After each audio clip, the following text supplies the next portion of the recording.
May nakakayanig daw na iaanunsyo si Pangulong Bongbong Marcos sa kanyang SONA sa Lunes. Mababanggit naman kaya ang tungkol sa impeachment ni VP Sara? Nasa frontline ng balitang yan, si Maricel Halili. Si Pangulong Bongbong Marcos mismo ang sumusulat ng kanyang ikalimang State of the Nation Address o SONA. Pero ang tanong, ano ang magiging laman? Flood control scandal o West Philippine Sea? O may malaki bang pasabog?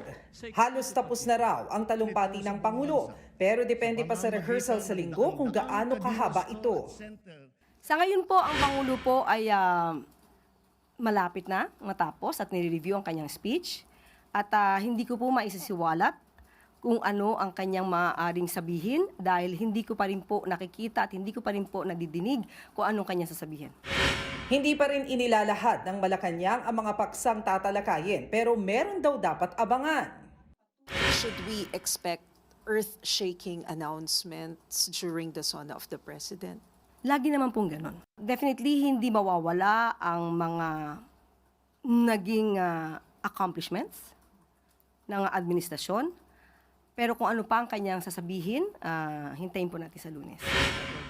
Nang tanungin naman kung babanggitin ba ang impeachment case laban kay Vice President Sara Duterte, isang maikling sagot lang ang sinabi ng palasyo. Hindi po yan napag-uusapan.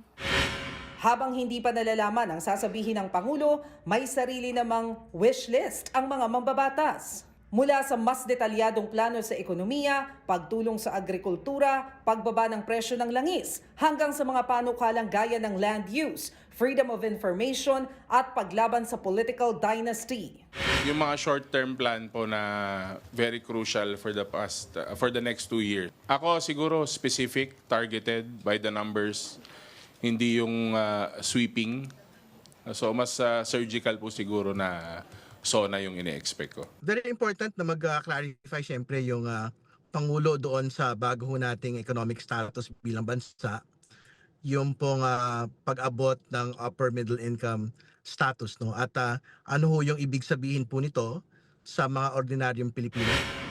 Bago pa man ang SONA, ang Kamara, all systems go na. Nag-lockout na nga. It's not a lockdown, it's a lockout. Meaning, yung mga pumapasok are essential personnel to make sure that yung may mga security clearances yung mga nakakapasok.